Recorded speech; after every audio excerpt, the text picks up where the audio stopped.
ನಮಗೆ ಯಾರು ಕೂಡ ನಿರ್ದೇಶನ ಕೊಡೋರು ಯಾರು ಇಲ್ಲ. ಇವರಿಗೆ ಪಾಪ ನಿರ್ದೇಶನ ಕೊಡೋರು ಇದ್ದಾರೆ. ಅವ್ರ ನಿರ್ದೇಶನದಂತೆ ಕೆಲಸ ಮಾಡಬೇಕು, ಇವ್ರು ಆಕ್ಟ್ ಮಾಡಬೇಕು. ನಮಗೆ ನಾವೇ ನಿರ್ದೇಶಕರು, ನಾವೇ ಪ್ರೊಡ್ಯೂಸರು, ನಾವೇ ಆಕ್ಟರ್. ಆರ್ಎಸ್ಎಸ್ ಬರಬೇಕು ನಿರ್ದೇಶನ. ಹೈಕಮಾಂಡ್ ಹೇಳ್ಬೇಕು ಅಂತ ಹೇಳ್ತಿರಲ್ಲ, ಹೈಕಮಾಂಡ್ ಹೇಳ್ಬೇಕು ಅಂತ ಹೇಳ್ತಿರಲ್ಲ, ಆರ್ಎಸ್ಎಸ್ ಬರಬೇಕು ಅದು ಮಾನ್ಯ ಅಧ್ಯಕ್ಷರೇ, ಈಗ ವಿಷಯಕ್ಕೆ ಬಂದ್ಬಿಡ್ತೀವಿ. ಎಲ್ಲ ನೀವು ಸ್ಕ್ರೀನ್ ಪ್ಲೇ ಎಲ್ಲ ಹೇಳುವಂತದ್ದು ಉತ್ತರ ಕರ್ನಾಟಕದ ಬಗ್ಗೆ ಕ್ಲಾರಿಫಿಕೇಶನ್ ಕೇಳಿ, ಅಭಿವೃದ್ಧಿ ಬಗ್ಗೆ. ನಿಮ್ಮ ರಾಜ್ಯದ ಬಗ್ಗೆ ಯಾಕೆ ಕ್ಲಾರಿಫಿಕೇಶನ್? ಅಧ್ಯಕ್ಷರೇ, ನಾವು ಉತ್ತರ ಕರ್ನಾಟಕ ಏನ್ ಮಾಡ್ತೀವಿ ಅನ್ನೋಂಥದ್ದು ಹೇಳ್ಬೇಕು ಬಿಟ್ಟು ಹಳಿ ಕತ್ತಿ ಅದು ಹೇಳಿದ್ದೆ ಹೇಳ್ತಾರ, ಅಧ್ಯಕ್ಷರೇ ಹಾಡಿದ್ದೆ ಆಡ್ತಾರ, ಹಾಡಿದ್ದೆ ಆಡ್ತಾರ, ಡ್ಯಾಶ್ ಡ್ಯಾಶ್ ಅಂತೇಳಿ ಸುಮ್ಮ ಉತ್ತರ ಕರ್ನಾಟಕ ಹೇಳ್ರಿ. ಬರೇ ಗೋವಿಂದರಾವ್ ವರದಿ ಅದಕ್ಕಿಂತ ಮುಂಚೆ ಯತ್ನಾಳ್ ಅವರಲ್ಲಿ ಕೇಳಿ ನೋಡ್ರಿ ಅಧ್ಯಕ್ಷರೇ, ಅವರು ಮುಖ್ಯಮಂತ್ರಿ ಮುಂದುವರಿದು ಅವ್ರಿಗೆ ಬಿಟ್ಟಿದ್ದು. ಪಾಪ ಈ ಕಡೆ ತಮ್ಮ ಅಧ್ಯಕ್ಷರು ಯಾರು ಅನ್ನೋದು ಇನ್ನ ಪಕ್ಕ ಇಲ್ಲ ನೋಡಿ. ಯತ್ನಾಳ್ ಅವ್ರು ಕೇಳಿ, ಇವತ್ತಿನೆಲ್ಲ ಉತ್ತರ ಬರೆದು ಅಭಿವೃದ್ಧಿ ಉತ್ತರ ಮಾತ್ರ ಅಲ್ಲ, ಇತಿಹಾಸ ಮಧ್ಯಾಹ್ನ ಎಲ್ಲ ವಿಚಾರಗಳು ಯುವ ಶಾಸಕರಿದೆ ಉತ್ತರ ಆಗ್ತದೆ. ಕೇಳಿ ಸ್ವಲ್ಪ.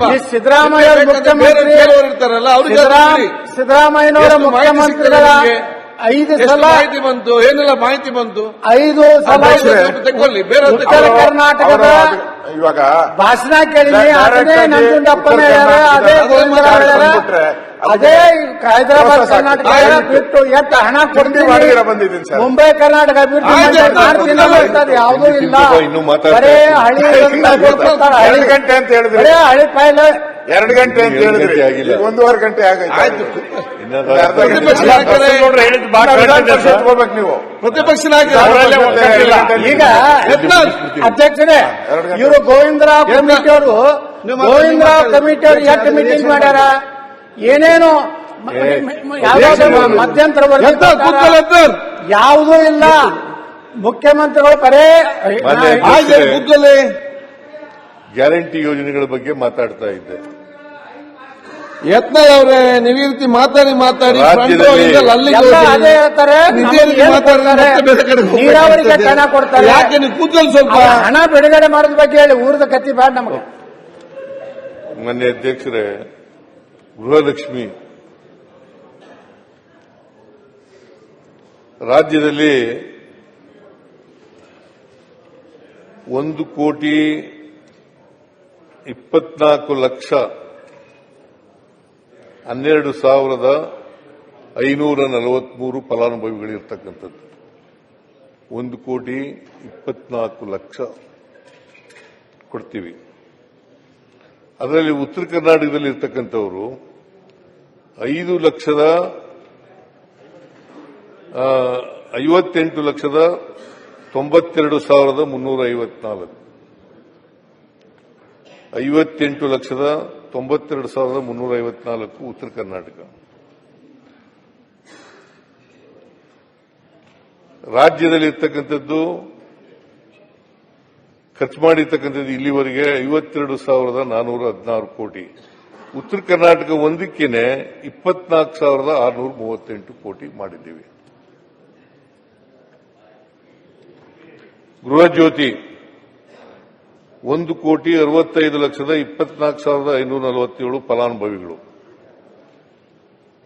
ಉತ್ತರ ಕರ್ನಾಟಕದ ಫಲಾನುಭವಿಗಳು ಎಷ್ಟಪ್ಪ ಅಂತಂದ್ರೆ 56,70,211.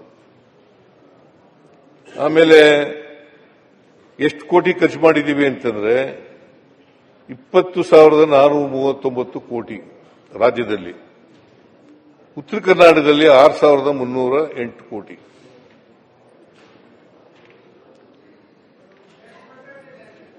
ಇದು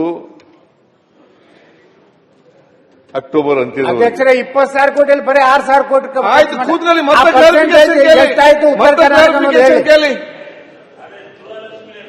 ಶಿವಲಿಂಗ ಅವ್ರೆ, ಯಾಕೆ ಅವ್ರಿಗೆ ಉತ್ತರ ನೀವು ಕೊಡ್ತೀರಿ? ಮಹಾಲಕ್ಷ್ಮಿ ಎಷ್ಟು ಪರ್ಸೆಂಟೇಜ್? ನೀವು ಯಾಕೆ ಉತ್ತರ ನಾವು ಕೊಡ್ತೀರಿ? ಯಾಕೆ ಹಂಗೆ ಸಂಜೆ ಆಯ್ತು, ಮುಖ್ಯಮಂತ್ರಿಗಳಿಗೆ ತೊಂದರೆ ಕೊಡ್ತೀರಿ ಉತ್ತರ ಹೇಳಕ್ಕೆ? ನೀವು ಕೂತ್ಕೊಳ್ಳಿ.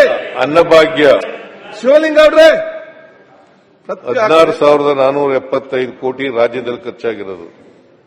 ಉತ್ತರ ಕರ್ನಾಟಕದಲ್ಲಿ 7,848 ಕೋಟಿ. ಶಕ್ತಿ ಯೋಜನೆಯಲ್ಲಿ 606 ಕೋಟಿ 17 ಲಕ್ಷದ ಟ್ರಿಪ್ಗಳು. ಉತ್ತರ ಕರ್ನಾಟಕದಲ್ಲಿ 2 ಕೋಟಿ 32 ಲಕ್ಷ ಕೋಟಿಗಳು. ದುಡ್ಡು ಖರ್ಚಾಗಿರೋದು 15,887 ಕೋಟಿ. ಉತ್ತರ ಕರ್ನಾಟಕದಲ್ಲಿ 7,027 ಕೋಟಿ. ಶಕ್ತಿ ಯೋಜನೆ. ಯುವ ನಿಧಿ 2,84,802 ರಾಜ್ಯದಲ್ಲಿ, 1,73,772 ಉತ್ತರ ಕರ್ನಾಟಕದಲ್ಲಿ.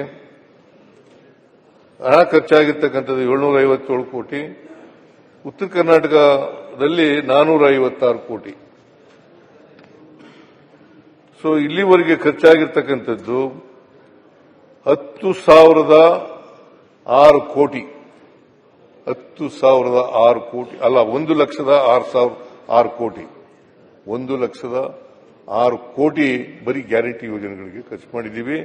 ಅದರಲ್ಲಿ ಉತ್ತರ ಕರ್ನಾಟಕದಲ್ಲಿ 46,277 ಕೋಟಿ ಖರ್ಚು ಮಾಡಿದ್ದೀವಿ. ಟೋಟಲ್ ಖರ್ಚು ಮಾಡಿರ್ತಕ್ಕಂಥದ್ದು 1,06,00,000 ಅಲ್ಲ, 1,06,000 ಕೋಟಿ. 6,076 ಕೋಟಿ, 46,277 ಕೋಟಿ ಉತ್ತರ ಕರ್ನಾಟಕದಲ್ಲಿ. ಸೊ ಗ್ಯಾರಂಟಿ ಯೋಜನೆಗಳನ್ನು ಯಾಕೆ ಮಾಡಿದ್ದೀವಿ ಅಂತಂದ್ರೆ,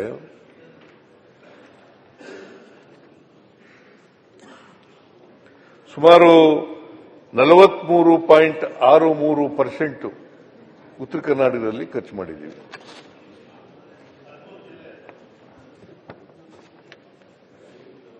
ಜನಸಂಖ್ಯೆ ಇರ್ತಕ್ಕಂಥದ್ದು 42%. ಇಲ್ಲಿ ನಾವು ಹಣ ಖರ್ಚು ಮಾಡಿರ್ತಕ್ಕಂಥದ್ದು 43.63 ಹಣ ಖರ್ಚು ಮಾಡಿದ್ದೀವಿ. ಅದರಿಂದ ಮಾನ್ಯ ಅಧ್ಯಕ್ಷರೇ, ನಾವು ಗ್ಯಾರಂಟಿ ಯೋಜನೆಗಳನ್ನು ಖರ್ಚು ಮಾಡಿದ್ದೀವಿ. ಅದು ಎಲ್ಲ ಇಡೀ ರಾಜ್ಯದಲ್ಲಿ ಖರ್ಚು ಮಾಡಿದ್ದೀವಿ, ಉತ್ತರ ಕರ್ನಾಟಕದಲ್ಲೂ ಕೂಡ ಖರ್ಚು ಮಾಡಿದ್ದೀವಿ. ಉದ್ದೇಶ ಏನಪ್ಪಾ ಅಂತಂದ್ರೆ, ಆರ್ಥಿಕವಾಗಿ ಸಾಮಾಜಿಕವಾಗಿ ಶಕ್ತಿ ತುಂಬಬೇಕು. ಅದು ತುಂಬಿದಾಗ ಮಾತ್ರ ಜಾತಿ ವ್ಯವಸ್ಥೆ ಹೋಗ್ಲಿಕ್ಕೆ ಸಾಧ್ಯ ಆಗ್ತದೆ. ಆರ್ಥಿಕವಾಗಿ ಸಬಲರಾದರೆ, ಸಾಮಾಜಿಕವಾಗಿ ಸಬಲರಾದರೆ ಜಾತಿ ವ್ಯವಸ್ಥೆ ತಾನಾಗೇ ಹೋಗ್ಲಿಕ್ಕೆ ಸಾಧ್ಯ ಆಗ್ತದೆ. ಆರ್ಥಿಕ ಚಟುವಟಿಕೆಗಳಿಲ್ಲದೇನೆ ಜಾತಿ ವ್ಯವಸ್ಥೆ ಹೋಗಿಲ್ಲ. ಅದರಿಂದ ಜಾತಿ ವ್ಯವಸ್ಥೆ ಹೋಗಬೇಕು ಅಂತಂದ್ರೆ, ಸಂವಿಧಾನದ ಉದ್ದೇಶಗಳು ಜಾರಿಯಾಗಬೇಕು ಅಂತಂದ್ರೆ, ನಾವು ಆರ್ಥಿಕವಾಗಿ ಸಾಮಾಜಿಕವಾಗಿ ಪ್ರತಿಯೊಬ್ಬರಿಗೂ ಕೂಡ ಶಕ್ತಿ ತುಂಬತಕ್ಕಂಥ ಕೆಲಸವನ್ನು ಮಾಡಬೇಕು. ಇದನ್ನ ಮಾಡ್ತಕ್ಕಂಥ ಕೆಲಸವನ್ನು ಮಾಡಿದ್ದೀವಿ. ಆಮೇಲೆ